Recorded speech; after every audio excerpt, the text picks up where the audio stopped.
찐친들 안녕. 오늘 이 아이템이 엽떡, 마라탕, 닭발 세 가지 음식의 공통점과 관련이 있다고 그러던데요. 기본적으로 뭐 다 아시겠죠? 맵고 젊은 여성분들이 좋아하고 이 병을 유발합니다. 그러니까 그 병이 뭔가요?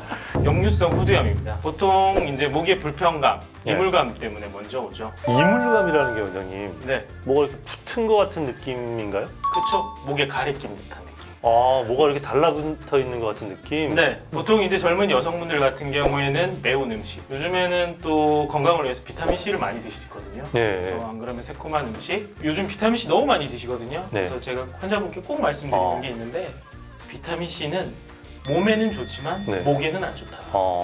네. 남성분들은 술, 담배, 갱년기 어머니들 같은 경우에는 소화 능력 자체가 떨어지면 위염에서 식도염, 네. 그리고 그것이 후두염까지 올라가는 거죠.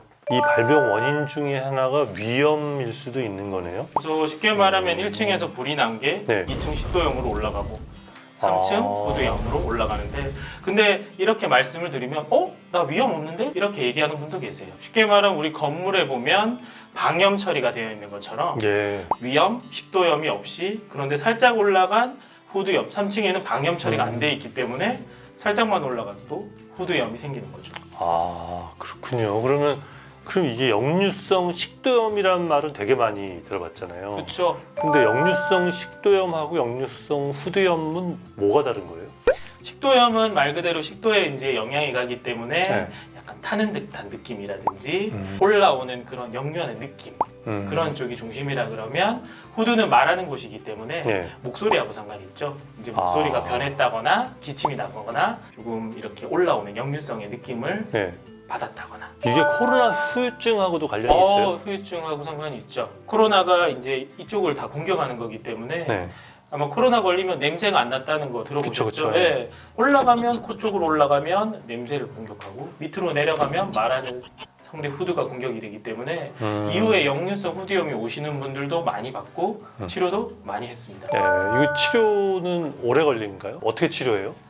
치료는 이제 위산 억제제, 예. 위산이 이제 올라와서 문제이기 때문에 위산 억제제를 하고요. 기능적 소화불량이 있을 땐 소화제 같이 이렇게 처방을 하는데, 대부분 젊은 분들 같은 경우는 회복력이 좋기 때문에 오래 먹지 않고 대부분 자극적인 음식, 식이요법만 잘하셔도 금방 좋아지지만 아무래도 이제 갱년기 지나신 어머니들 같은 경우에는 소화 능력 자체가 이미 떨어져 있기 때문에 그래서 어머니들은 약을 좀 장기간 드시고 이렇게 하시는 거죠. 근데 저희 회사에 이 역류성 후두염 걸린 30대 여성분이 계시는데 굉장히 좀 치료가 어려운 병 아닌가 하고 생각하시더라고요. 아무래도 좀 장기간 오래 가니까.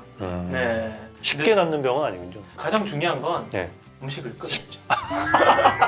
근데 이제 음식을 끊은 걸 계속 이제 막 끊으셔야 됩니다. 끊으셔야 됩니다. 아니야. 아니 먹어. 빨리 먹어. 질문 주신 분 중에 임신 중인데 역류성 후두염이래요. 임산부에게 안전한 치료 방법이 또 따로 뭐 있을 수 있을까요?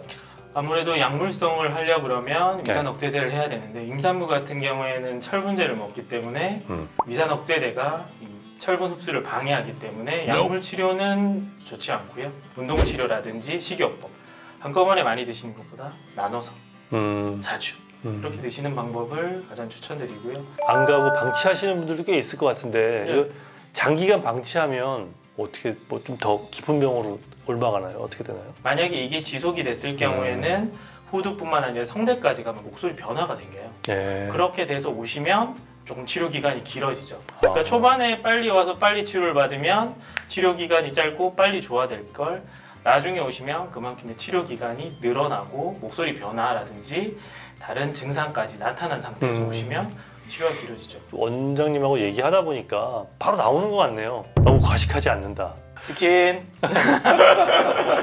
맥주. 하여튼 우리 찐친 여러분들 스트레스 받으실 때는 불닭볶음면 뭐